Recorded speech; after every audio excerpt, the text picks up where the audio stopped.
అందరికీ నమస్కారం. ఇల్లు కట్టేటప్పుడు వాస్తు గురించి కొన్ని విషయాలు తెలుసుకుందాం. మన గురుగారు నమస్కారం. నమస్తే అండి. సార్, ఇల్లు కట్టేటప్పుడు ఏమేమి వాస్తుకు చూస్తారో కొన్ని విషయాలు చెప్పండి సార్. అసలు వాస్తుని ఎందుకు నమ్మాలి అనేది మనం తెలుసుకుందాం. ఇప్పుడు మన దేహము, గృహము ఈ రెండింటికి కూడా సంబంధం ఉంది. దేహానికి వచ్చేసరికి నోరు, ఇది కదా మనం తినడానికని నోటి ద్వారం ఉంది, దొడ్డి ద్వారం ఉంది. అంటే సింహద్వారాన్ని ఇంటి విషయానికి వచ్చేసరికి ఆ సింహద్వారమే నోరుగా మనం భావిస్తాం. కళ్ళు, కిటికీలు ఇలా చెప్తాం. అలాగే దొడ్డి ద్వారం మనకెట్లా మనిషికైతే ఉన్నాయో ఇంటిని కూడా అలా చూస్తూ ఉంటాం అన్నమాట. అంటే ఒక దేహానికి, గృహానికి కూడా చాలా దగ్గర సంబంధం ఉంది. అలాగే గ్రహాలకి, గృహానికి కూడా చాలా దగ్గర సంబంధం ఉంది. ఇప్పుడు ఎందుకు నమ్మాలి అనేది ప్రశ్న వేసుకుంటే చాలా అంశాలు నేను కూడా ఒకప్పుడు నమ్మేవాడినే కాదు. ఎందుకంటే ఇవన్నీ ట్రాష్ అని కొట్టి పారేసి విశ్వకర్మ వాస్తు సిద్ధాంతం అనేది ఉంది. పూర్వంగా చాలా మయవాస్తు అని ఉంది. ఎందుకంటే మయసభ నిర్మించింది కూడా మయుడని చెప్తారు. ఇలా మనకు పురాతన కాలం ప్రాచీన వాస్తు గ్రంథాల్లో వాస్తుకు సంబంధించిన అనేక విషయాలు అయితే ఉన్నాయి.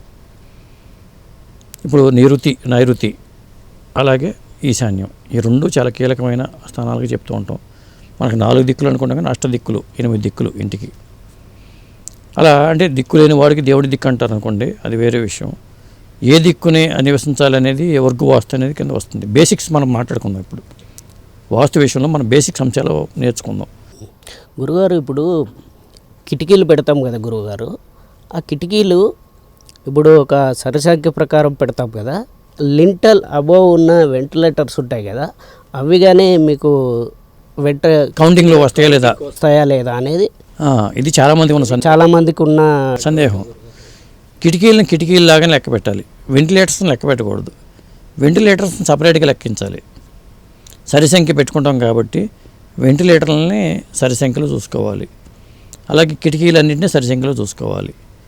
ఇలా చెప్పాల్సి వస్తుంది. అలాగే దర్వాజాలు కూడా సరిసంఖ్యలో పెట్టుకోవాలి. 0 రాకూడదని చెప్తూ ఉంటాం. 8 పెడతారు దర్వాజాలు, లేదా 12 పెట్టుకుంటారు. 11 పెట్టరు, 10 పెట్టరు. 0 ఉంది కాబట్టి 10 పెట్టరు. అట్లా కిటికీలకి వర్తిస్తుంది, అది వెంటిలేటర్లకి వర్తిస్తుంది. అది ఇంకొకటి ఏంటంటే ఇంటికి గడప. అసలు కొంతమంది ఏమంటారంటే గడప లేకుండా ఇప్పుడు దర్వాజాలు వచ్చేసినాయి, గుమ్మం అంటాం మనం, పసుపు రాసి బొట్టు పెట్టి చేసేవాళ్ళు. అసలు అవి లెక్క పెట్టాలంటారు. శాస్త్రం ఏం చెప్తుందంటే గడపలు ఉన్నదాన్ని లెక్కించాలి సంఖ్యల్లోకి, గడప లేని దాన్ని అసలు లెక్కించకూడదు అంటారు. మోడర్న్ వాస్తులు ఏం చేస్తున్నారంటే గడప లేకుండా వచ్చేస్తున్నాయి కాబట్టి అన్నింటి కౌంట్ పెట్టుకుంటున్నారు చాలామంది. అంటే మనకు మెయిన్ సింహద్వారానికి కంపల్సరీగా గడప అనేది ఉండాలి సింహద్వారానికి. ఎందుకంటే సింహద్వారానికి వెనక ద్వారానికి కూడా గడప ఉండాలి.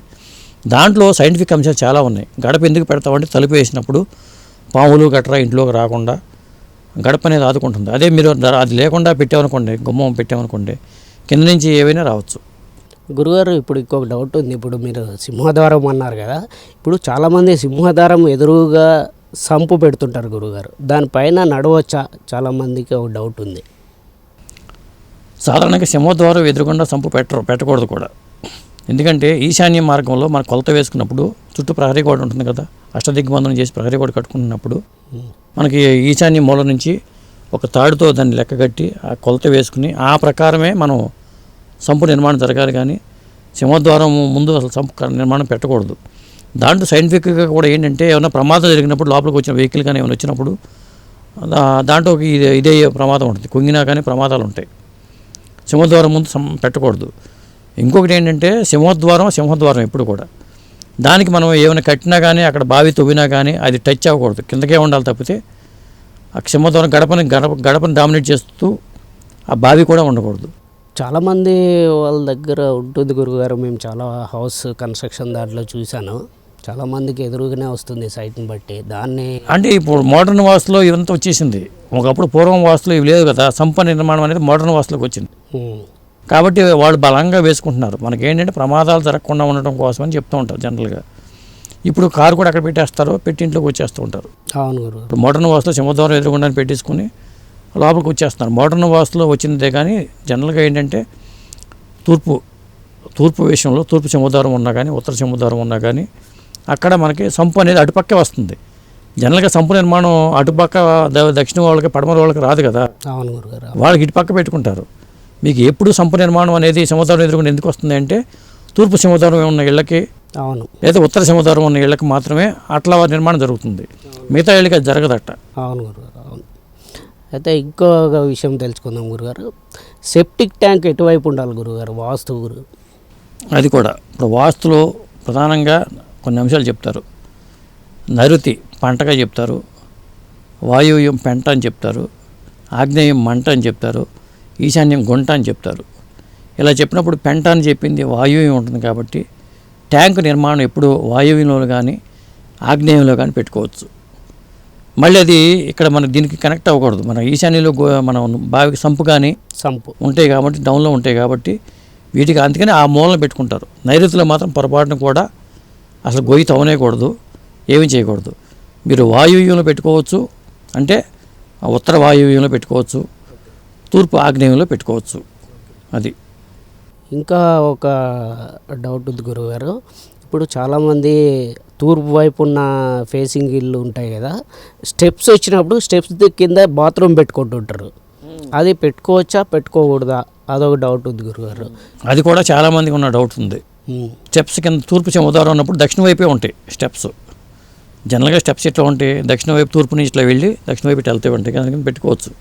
బాత్రూమ్ అక్కడైతే ఉండొచ్చు. మరి మెయిన్ ఇంటికి బాత్రూమ్కి గ్యాప్ వదలాలా? గ్యాప్ వదలమని కొంతమంది ఇప్పుడు తాపీ మేస్త్రులు కూడా చెప్తూ ఉంటారు. ఇంటికి బాత్రూమ్కి గ్యాప్ బయట పెట్టుకున్నప్పుడు, ఇంట్లోనే ఉంటే అది వేరే విషయం, బయట పెట్టుకున్నప్పుడు కొంత గ్యాప్ వదలాలని చెప్పి దానికి మధ్యలో ఒక రకమైన ఇది పెట్టి థర్మాకోల్ షీట్ పెట్టి కూడా కట్టుకుంటారు. అవన్నీ లాజిక్ అందని విషయాలు.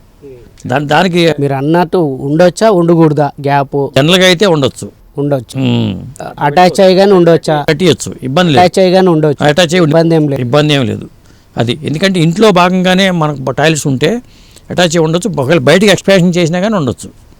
మెట్ల కింద వేస్ట్గా ఉండకూడదు స్థలం అనే ఉద్దేశంతో కట్టేస్తారు చాలామంది. మెట్ల కింద స్థలంలో బాత్రూమ్ కట్టేస్తూ ఉంటారు. కట్టుకోవచ్చు, ఎటువంటి ఇబ్బంది లేదు. ఎందుకంటే ఇట్లా మనం ఇట్లా ఖాళీ స్థలాలు వదులుకుంటూ పోతే మనకి చాలా కోల్పోతాం. అవును, అది అందువల్ల ఎప్పుడు కూడా నేలని కూడా పొదుపుగానే వాడుకోవాలి.